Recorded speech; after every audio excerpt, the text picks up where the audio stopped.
Assalamualaikum warahmatullahi wabarakatuh. Perkenalkan, nama saya Yuni Andikawati dengan NIM 241F10091. Di sini saya akan membahas permasalahan sosial guna untuk memenuhi tugas mata kuliah pendidikan anak disabilitas permasalahan sosial dengan dosen pengampu Ibu Sugihartati, SPD MPD. Permasalahan sosial adalah situasi atau kondisi yang mempengaruhi kesejahteraan dan kualitas hidup masyarakat.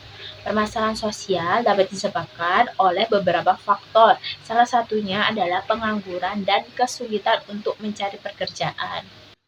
Pengangguran adalah di mana kondisi seseorang tidak memiliki pekerjaan atau tidak bekerja secara penuh, meskipun mereka ingin bekerja dan memiliki kemampuan untuk bekerja.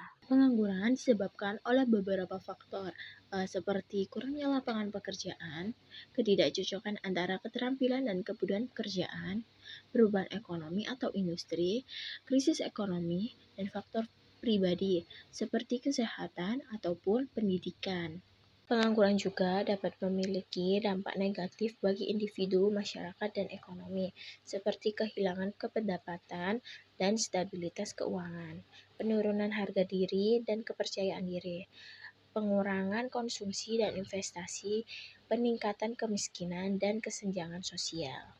Adapun beberapa perbedaan jenis pengangguran, seperti pengangguran friksional. Pengangguran friksional adalah jenis pengangguran karena proses pencarian pekerjaan atau transisi antara pekerjaan. Pengangguran ini bersifat sementara dan biasanya terjadi karena seseorang sedang mencari pekerjaan yang lebih baik atau lebih sesuai dengan keterampilan dan minat mereka. Contohnya seperti seseorang yang resign dari pekerjaannya untuk mencari pekerjaan yang lebih baik. Terus yang kedua, seseorang yang baru lulus dari sekolah dan sedang mencari pekerjaan pertamanya.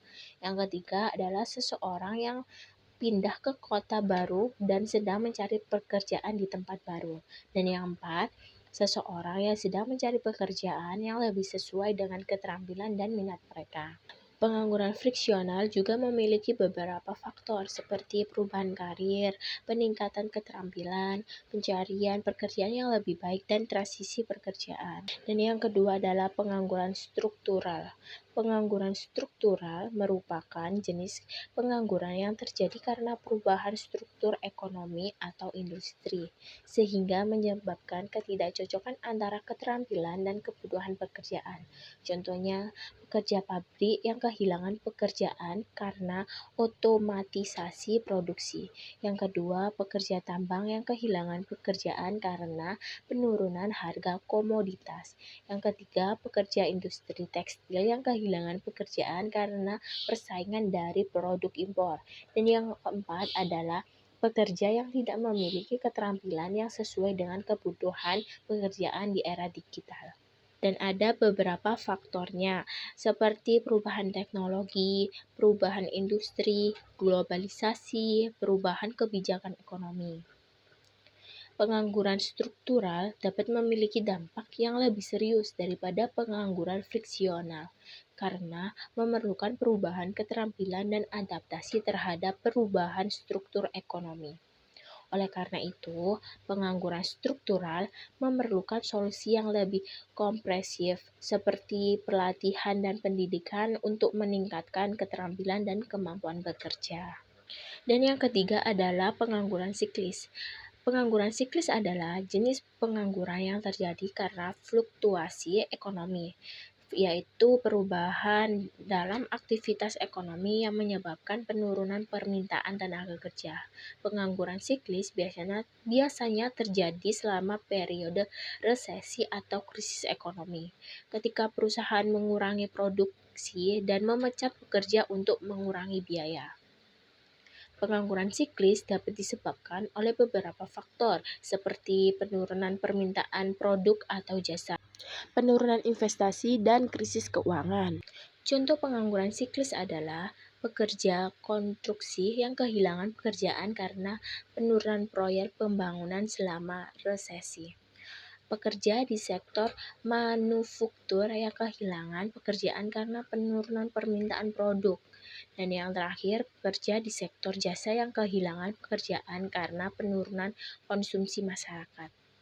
Pengangguran siklis biasanya bersifat sementara dan dapat diatasi dengan pemulihan ekonomi. Namun, pengangguran siklis dapat memiliki dampak yang signifikan pada individu dan masyarakat, terutama jika periode resesi berlangsung lama. Yang keempat adalah pengangguran musiman.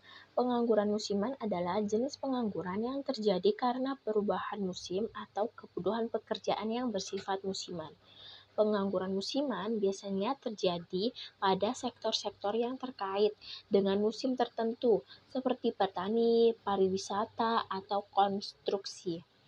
Pengangguran musiman memiliki beberapa faktor, seperti perubahan musim, kebutuhan pekerjaan yang bersifat musiman, dan perubahan permintaan produk atau jasa.